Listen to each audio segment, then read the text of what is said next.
Greetings, everyone. Welcome to Chosen Lifelines for Men. My name is Walter Jennings. I'm your Chosen Life practitioner, where I've been called to challenge and change the motivation, mentality, and mettle of men. Today, I want to talk about being motivated by financial gain. And this is something that, as men, it is seen as a very important part of not only why we do what we do, but the importance of doing what we do well. For most of us, if we will admit it, we will say that the financial piece, us being able to not only earn a living for ourselves, but also to take care financially of our loved ones and our family, is a very important part of anything that we choose to do, whether it is a job that we love or a job that we really don't care for. It is a challenge for us oftentimes to balance the love with the responsibility, the fulfillment with the obligation. And so it is possible for us to utilize financial gain as a motivating factor. However, is it beneficial? Is it something that is sustaining? But before we get into that,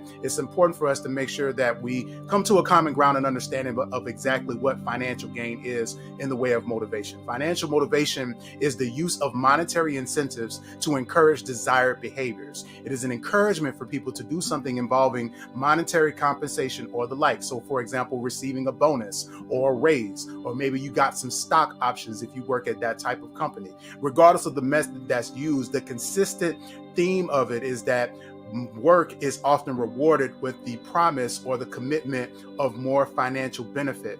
This is called financial motivation, the use of money as an incentive to promote a certain behavior. So the whole idea behind the way that raises and promotions and those things are used are actually to promote a certain behavior inside of us. So the whole equation seems like a no-brainer. More money equals more motivation. And so employers often use it. And so it's something that we as employees will buy into. Financial motivation, however, may not necessarily have the long-lasting effect of non-financial drivers. It may keep employees satisfied. However, it may not keep them motivated in the long run. However, it does play an essential role in fulfillment and satisfaction when it comes to the work that we do. Now, when we talk about financial motivation, again, we're talking about things like wages, salaries, commissions, profit-related pay, performance-related pay, share ownership of shares and stocks, and also fringe benefits. So when we think about salaries and wages, those things we utilize in order to meet our basic needs. So for example, we as employees, we use our salaries to purchase food, purchase clothing, housing, making sure we're able to pay for our children's education. In other words, the money and the financial incentives allow us a means of survival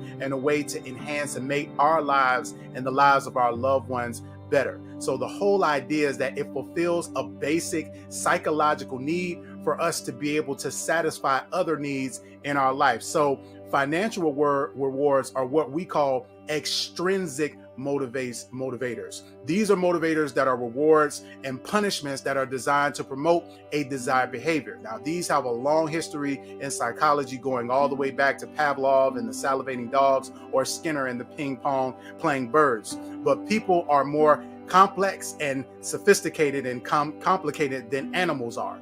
Extrinsic motivators like financial motivation, they only really work temporarily. They will get us to do a desired behavior, but only usually for a specific amount of time until we go back to our old habits, unless we see that this new habit and this new behavior is somehow beneficial to us as an individual. So money is not necessarily the only motivating factor that will allow us to adopt new habits. It does have to be something that we actually buy into from a value and a principle standpoint. And also, if we receive too many rewards, it can actually crowd out our intrinsic motivation.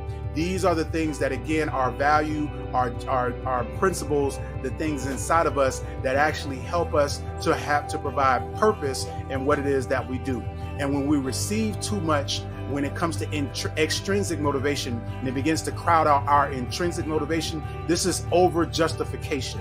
In other words, we're focused so much on the financial that we justify this idea of us doing what we're doing in a way that we begin to compromise our values and our principles. So it's very important to us that we make sure that we remain true to our intrinsic values, but obviously we want to make sure that we are pushing for the financial compensation that we feel that we deserve and are earning when it comes to our vocation and our jobs. That means making sure that we're doing the research on the market of what it is that we do. That means making sure that we're keeping up with industry standards, that we're documenting our evaluations and our performance grades and things of that nature, making sure we're holding leadership accountable for some of the things that we deserve from a financial standpoint, but making sure that does not overshadow our intrinsic motivation and our values and the purpose behind what we're doing.